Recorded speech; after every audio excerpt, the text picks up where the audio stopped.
All right, here we go. Hola, folks. Monday night, the wounded Juan. Yep. I know. Tell me about it. Folks, the wounded Juan. Do I really need to even show? I don't think I need to. Do we need to show the... Folks, sometimes, what do I tell Team Juan? You gotta play hurt sometimes. So, I think I could, though. I think I may. Good evening, one and all. Thank you, Roberta. Folks, here we go. It's Monday night. I know everyone wants the Charlotte Lester update. And, but I may... Well, I could see what the crowd thinks. We'll let everybody file in. I want to update you on the case. Obviously, we've been waiting for some different developments. So, I want to show you, and then I shared some at noontime. I'll show a little bit more. Hi there, Charlene. Hola, one and all. I'll show you. What should I show you guys? I'll show you. Thank you, Mike. Team Juan. All right, a few people. Roberta Farrell knows. I don't know if I told the other team members. Thank you, our executive. But listen, the past, I don't know, month, 2 months, folks, it is, especially the last month. Let's just start with that. Brutal pain. Brutal pain. The doctor was like, yo, walking on this? So I'm going to show you quickly, but I want to be really clear before I do. Good evening, Cheryl. This is Nancy McCormick. Hola. Nothing is stopping on the scene live stream. Even if I have to become wheelchair Juan. Folks, let's do hashtag wounded Juan. I mean, it's one of those things. I don't complain about it. The only reason is I have to say something because I'm not going to keep something from everybody. And then now it's just a matter of time that someone, when I'm out at a scene, because I can still walk, I just don't walk as fast. And we're trying to avoid surgery because that would really throw things off. Liberty Mobility has offered, if I need to, either a scooter or wheelchair. So I want to thank Kathy and Paul. And I don't know. We'll see. But I think I can just show you. I think so. Quickly. You know what? Hold on. Let me do this. I think I can do it in the shot. What is this? Okay. Let me, okay. Okay, so there, keeps doing that. There you can, in and out like that. There is the Juan boot. That's a good shot of it right there. So, yep, whoa. Right there. All right. For some reason, the picture gets a little, whoa. All right, I'm still trying to get used to it a little bit. We almost had a fall. Folks, I feel like Rudolph when he's first trying to learn how to fly. Listen, there are people that have something much worse. Thank you, Janice. There's Tracy Pellegrino. Now I feel better. But listen, so what happened was, it was a year ago, right, when I got attacked, which the case is still going through the justice system. And that's why when sometimes there's someone recently like, oh, would you call the police? Because I said people don't cooperate with the police. And I said, yes, I did, as a matter of fact. I called 911 when I was attacked. Yes. That's right, Felicia. So, there's Shauna. So, all right, Jason. So what happened was, so when I put my foot out to stop because it was ramming the lawnmower, it hit like it jammed a tendon. And then at times it felt fine. And those of you that follow, I mean, I keep a very busy schedule. Normally, every single day, no matter what, 365 days a year, I walk or run and/or a combination of at least 5 miles, sometimes more. So, but then we believe it somehow got re-injured. So I feel very good about the medical care, but one of the things we have to do is try to get everything back in and not put so much pressure on it. So there's Carol. I know. Well, I don't think it's going to work out at the beach. I think that would be problematic. They said if you get sand inside the boot, it is, I mean, it goes up to my knee. So, I mean, it does kind of, this Jane Rice. But folks, there are people, listen, that have much worse, right? And you know, I've been, you know, especially, I don't want to go on and on about it. I want to talk about the Charlotte Lester thing. Listen, once in a while you got to play hurt. And I tell that to Team Juan, and it's not going to work unless I'm going to lead by example. So we're dealing with it. It's an injury. So, you know, there's, even I was thrown. I'm not going to pan the camera down again, but I will show you. I'll admit, even I was thrown. But it already, I mean, I think it's just my mind. It almost seems like it's starting to feel better, but it's probably not. So again, that's a shot of just the booted leg. And then there you can see it is swollen, right? Normal leg, Juan leg, and then wounded Juan. But folks, it should be, so picture me with the microphone running to come after someone. That could be a little bit of a challenge. But I mean it. So we're just going to adapt. We're going to adapt to it. There's too much happening right now. We have everything firing on all cylinders. Live stream season goes at least really year round, but really is our peak season until past Veterans Day. So I'm going to deal with the boot for a couple of weeks. I can still walk on it, right? One can stand up, obviously. And I can walk. Many times when I'm out, I'm the fastest moving member of the media. This time I might not be. If I go with the motorized scooter, then it might be. But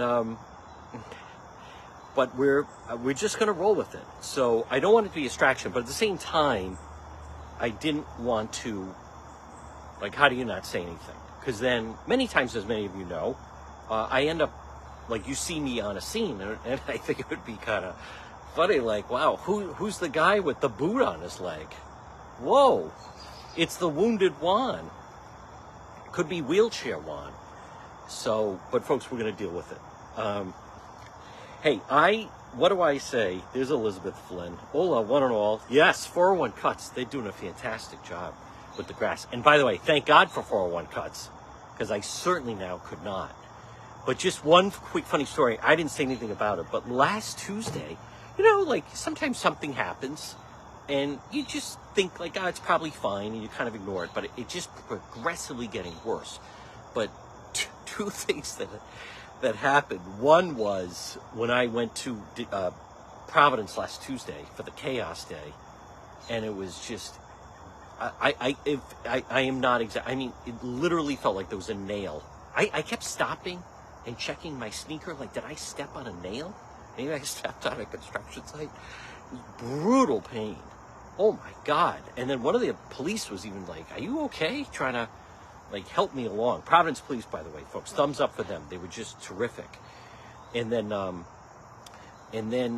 Friday night, when we were at the East Greenwich shooting, I went back to get something out of my car, and I stumbled on it. And then even the Channel 10 photographer was like, Juan, are you okay? Usually, like, you move, right? Like, I move pretty quick. Well, anyhow, enough of that. Everyone has things they got to deal with once in a while. Team Juan has to play hurt, so we don't end anything. I have people looking at it. As a result of people seeing the boot, there's someone else that I know that wants to take a look at it, just to make sure. So, listen, people are good. People come out of the woodwork, and it's just one of those things we have to deal with. Folks, as I have proven, and again, good evening, everybody. There's Ann. There's, a lot of it is also what I would cite more like occupational hazards of the job, right? As many of you know. So, because the laser hit one of my eyes, I don't see that well at night. And then, well, anyhow, we're not going to go over that. I want to talk about the Charlotte Lester case, and I want to be really clear. Thank you, everybody. And again, there's Robin. one of our new moderators this winter. That's a good... Thank you, Melissa. Should we have the Juan boots in? Not yet. Not yet. Coming soon. So, folks, the Charlotte Lester case, I mean, listen, I understand everybody's frustrated. We're all frustrated, right? We were told and we all thought hi, Nancy, in the spring, into May, that there would most likely be an arrest. I have heard from different sources they thought an arrest was imminent. The one other thing I want to mention was I cannot believe the number of bites I got Friday night in East Greenwich. But listen, that's in the past, right? As Coach Belichick says, we're on to Cincinnati. We have moved on from that. But the fact of the matter is a couple of things. And I don't know if this comes into play, but Attorney General Peter Nerona is hiring people, and I think I mentioned this. He's hired 2 tremendous detectives out of Providence. I think 2 top detectives, actually, out of Providence. They have retired from the Providence Police. They're done. Never mind, they, hit their amount of time. And now they're going to work for the Attorney General's office on his new cold case unit. So I don't believe that the Charlotte Lester case is a cold case. And the police don't say it's a cold case.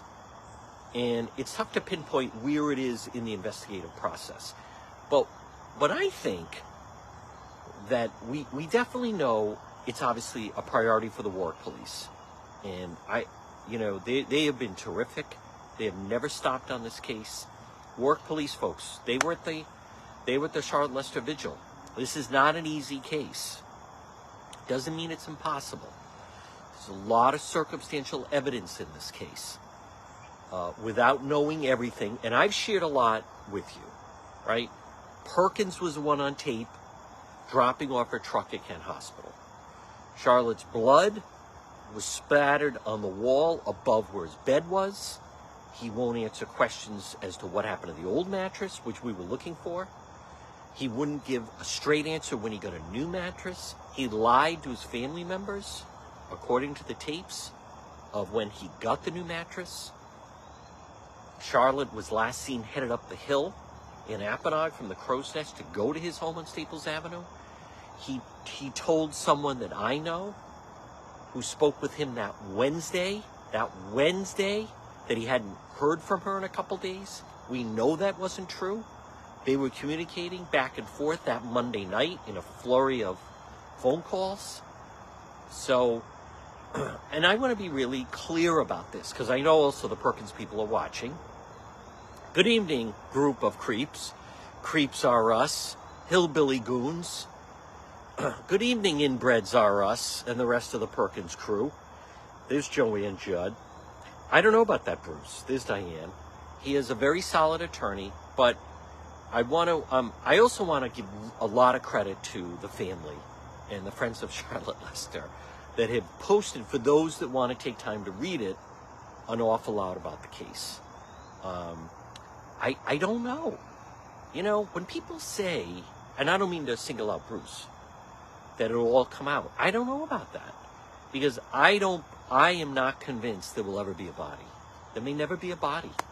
And there could be, if I want to just go in theory now, right, that someday, Orange Ski Mask Man is arrested and goes on trial for the murder of Charlotte Lester. And as big as that would be, but there someday could be a trial, and a juror says, I couldn't convict because there was no body. I mean, you can't rule that out. And you only get one shot at him. And his attorney, Cal Cagney, it's my understanding he's very good at getting evidence knocked out. Get this knocked out, get that knocked out. Folks, you might think, and I'm not going to try to give an analogy, but you may think you have a solid, rock-solid case, but what if 2 key pieces of evidence is knocked out? Now do you really have a solid case? Now what have you done? And there's no telling with the judges. As we're seeing in Rhode Island, how many of these criminals they're getting rearrested and they've been already let go? Boy, that Patrick O'Neill, the judge, I think he's from Pawtucket, he was a rep. My God, every time there's someone out on the street, right, on a gun charge, and we wonder, like, how did he get out? It's like, oh, Judge O'Neill gave the guy suspended sentence or blah, blah, blah type of thing. I want you to remember that a number of the reps at the State House are criminal, they're defense attorneys.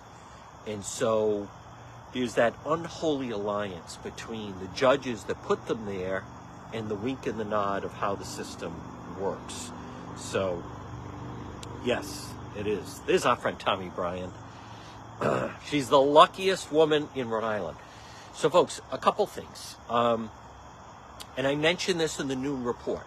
Some people it's going to wash over. I've come to grips with, and I accept, that I could every day do a broadcast in laying out the case, and some people, they don't, it's not they don't absorb me, they don't absorb anything.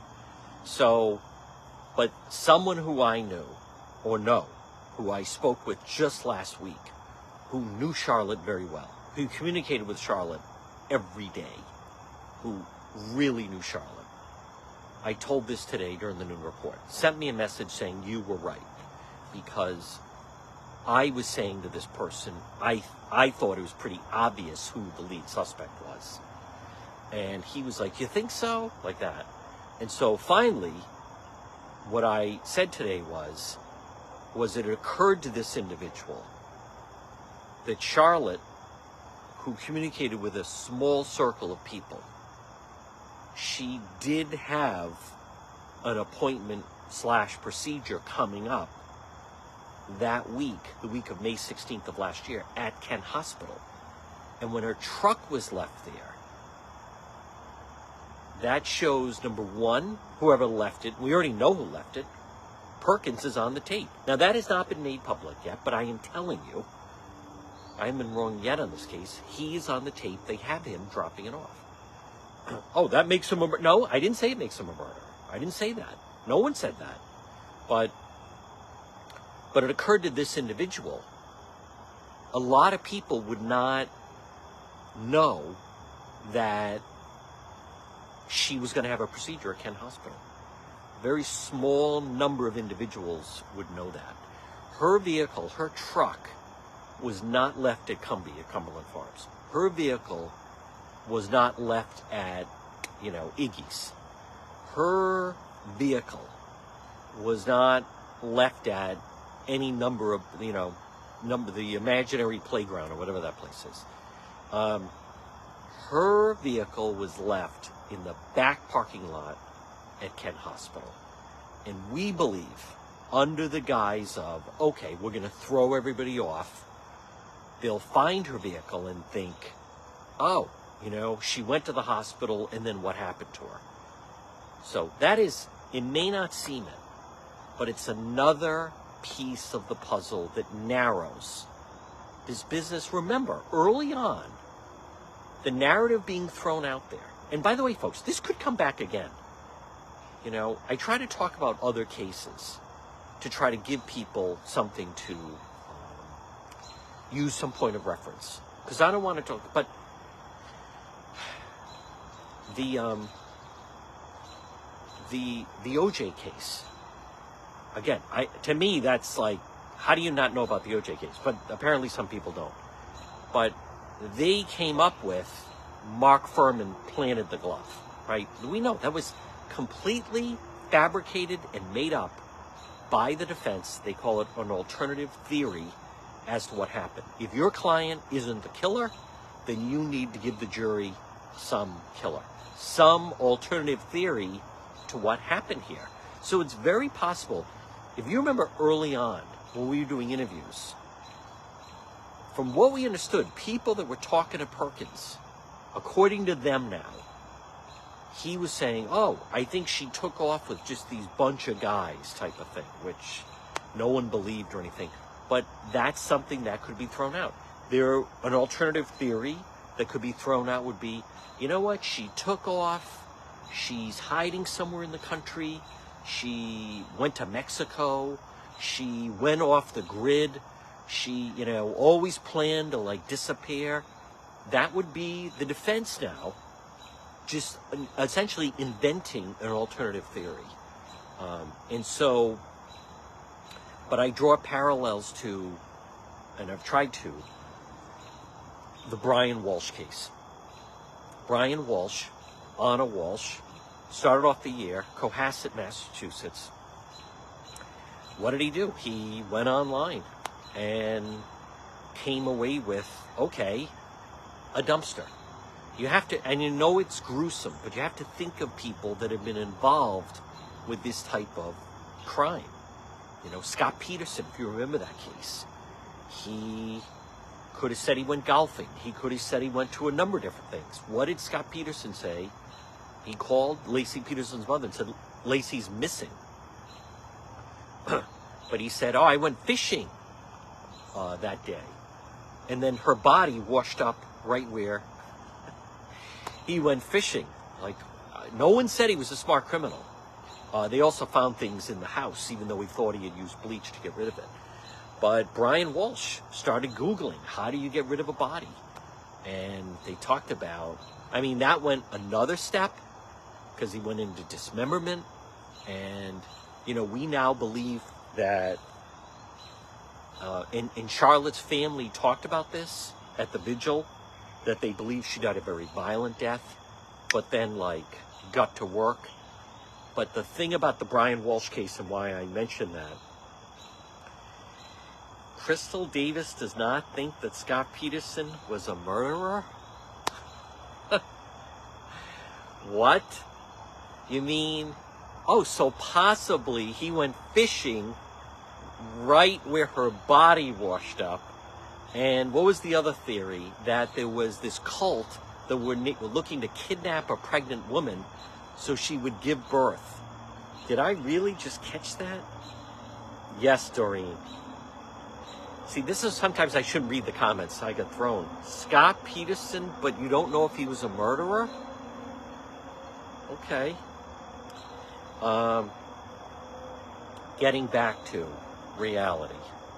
Now, Scott Peterson totally did. There's nothing else that makes sense. So for those, I mean, unless there's some new thing online, you don't know? All right, well, I don't want to get off track here. And I don't even want to see a link of now who's floating that out. Folks, I mean, come on. I know people say anything could have happened. Well, not exactly. You don't know if Martians came down and took... Yeah, that didn't happen. She had no enemies. His alibi was that he went fishing right where her body washed up. He killed her. He wrapped her. Things were found in the kitchen. I don't know what trial, if you even followed the trial. His behavior was odd. And then he put himself right where the body washed up. And you don't think that he killed her? I don't even know how to respond to something like that. Folks, there are certain things that are just 2 + 2 = 4. Okay, here's one of them. OJ, 2 + 2 = 4. OJ, guilty. Scott Peterson, guilty. I don't know. Really? All right, well, not that it matters. I kind of now question communicating with someone that thinks that Scott Peterson is not guilty. But anyhow, I know everyone's entitled to their own opinion, but you can't ignore basic facts. I mean, that case was pretty clean. But as far as the Anna Walsh, Brian Walsh case, he used the dumpster. He used the dumpster. And I try to reinforce that to people. Because look what happened. And I know people say, you don't understand. If something hits a dumpster and then it makes its way to the landfill, it's basically impossible. It just is. So who knows? I mean, so that certainly seems to be a method that is used. And by the way, that is a method that is used effectively. It's been used by organized crime. It's been used in gang killings. You know, they sometimes wrap somebody, as gruesome as it is, wrap somebody in a rug and put it in a dumpster, and then it just gets carried off, and then whatever. I mean, then you never get something like that. It doesn't mean there can't be a conviction. It doesn't mean there isn't other evidence. It doesn't mean, a pattern of lies, someone that has told different stories to different people. So Scott Peterson is not guilty. Folks, it just doesn't... Anytime the neighbor saw her walking the door. What? No, that was like nonsense that the defense put out. No, it's what's proven in court, folks. Anyhow, we're not going to get distracted by that. So, thank you, Winter. Yes. Listen, if someone wants to relitigate a case, then you have to come up with what happened, such as OJ. So, no, it wasn't Colombian drug dealers that bought an 8-ball off Faye Resnick. Mark Furman did not plant the glove. If there's someone that actually believes that, I am frightened that you would actually even... I can't even imagine you'd find... I mean, I'm very definitive when we deal in facts. They did not plant... Ron Goldman's blood was planted in the Bronco. I just don't believe that. But anyhow, as far as the Charlotte Lester folks, I know it's frustrating. I know some people feel just arrest him and charge him already. Look at, what if someone like Crystal ended up on the jury? Crystal thinks Scott Peterson is not guilty. Folks, if Crystal thinks that Scott Peterson is not guilty, then is there any hope that we would get a guilty conviction or something like that? You know, every time I have to admit, stuff like that just, it totally throws me, because in my mind, like, there's no one that really believes that. I mean, we know why OJ was acquitted, because of Rodney King, because of resentment towards LAPD, because of mistakes made by Marsha Clark and Chris Darden, because of the Dream Team, because of Johnny Cochran, the judge, the whole thing. But at no point should someone, I'm still not sure about that. No, they concocted the whole thing. They gave an alternative theory that the glove was planted with LAPD, and, you know, got the certain jurors nodding their heads. I mean, that's how that came about. Marsha Clark was unlikable, and they moved too fast. I mean, I could do a whole segment on OJ, which we're not going to do, but there were certain things. Listen, not everybody, I try to tell people this. Right now at the ACI, whatever the number is, there's basically 2,800 inmates that are all not guilty, or all believe they're not guilty. Okay? It doesn't mean that they're not guilty. It just means they all say that. So, Scott Peterson? That is absolutely, I don't know, it's like saying he's not guilty. All right. I'm telling you. But see, this is why, you know, actually, I don't know about that. And I'm not trying to pick on Crystal, but she typed it in. When you type in your comment, folks, many people watch and don't comment. That's fine. Many people watch and never comment. That's better. If you do comment, you can't then... People, I get this all the time, you know. They start going crazy because then they feel people are questioning what they said. I would just be cautious sometimes, some of the things that you throw out. But, you know, I'm actually glad she put that, because that was a solid case. And they had him, they had the body, they had motive, they had everything. That case had everything. That prosecution... That was Mark Garagos. They crushed it. There was no doubt in that. There was nothing. But now look how there's someone like, I'm not sure he was the murderer. Maybe, you know, maybe he got set up. This is why. Maybe Crystal did this to help me. This is why Attorney General's office, the police, have to be certain they have a rock-solid case in the Charlotte Lester case, because what you just saw could end up being a juror, could end up being someone like, I don't know, I still don't see, I don't know, I just don't see it. I mean, it could absolutely happen. So, that's right, Lynn Miller. Now we're going back to Manson. I don't know. He's going to get another trial. I know, they just see, that's the problem. He should have been put to death. They just keep appealing, and then they try to come up with something. He'll be found guilty again. that case is solid. There was no question about that case. There's no doubt in my mind. No, I'm not picking on her. I'm not. Crystal, she contributed something very strong tonight, which is how solid the case has to be, because look at that. Even in cases that are Loctite, rock solid, they have it all right there. All the evidence they found about Scott Peterson in his second cell phone, Amber Fry, all the stuff they found that he kept at his secret warehouse, and you still have someone like, I don't know about that. I don't know. Manson, I just saw him as a poet. I'm not fully sold on the Manson thing. Listen, Craig Price had cuts on his hands. A lot of teenage kids do.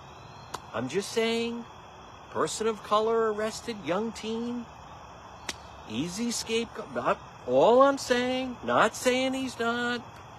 All I'm saying, the people that do the denial, non-denial, I'm not saying, I'm just saying, a lot of teens have caught. Yeah, but Craig Price admitted to the police he killed them because he thought he would only be kept while he was a teen.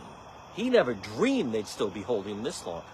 Just saying, you don't know what could have happened. I'm not saying he's not guilty. All right. There's another one, Bruce. Yes, no, we don't. There's Pam Marie. If the evidence is strong, I just don't think the Scott Peterson evidence was strong. I don't know. With OJ, I just had a bad vibe about Furman. I think he planted the glove. The thing about OJ, I come back to, there was not a lot of blood in the Bronco. Ron Goldman, there wasn't a lot of his blood. Huh. Why was there any blood? I'm just saying, he had a cut in his hand. Happens a lot of times on a golf course. All right, I suppose. Are we going live tonight? I think I'm live right now. Now, I will correct that. We're not riding with Mark tonight. Thank you, Winter. They are. You're right, Anthony. Those Naked Gun movies are hilarious. Folks, listen, we are monitoring. If something happens, Juan can still, I'm mobile, right? I'm not an invalid.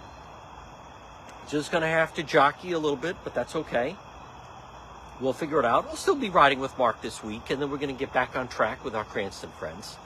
But more Charlotte Lester updates when it happens. But make no mistake about it. I know some people are waiting for... I don't think, there's not a lot of this. Really, I don't believe there's anyone involved. I don't think it's a conspiracy. I think there's one person involved. I think. Could be wrong, but I think. Conspiracies are really difficult. They are. So, but folks, that is Monday night. We are rolling. Anything happens, that's how it goes. You have been watching. So Scott Peterson's not guilty. You have been watching, folks, Juan After Dark. Wounded Juan.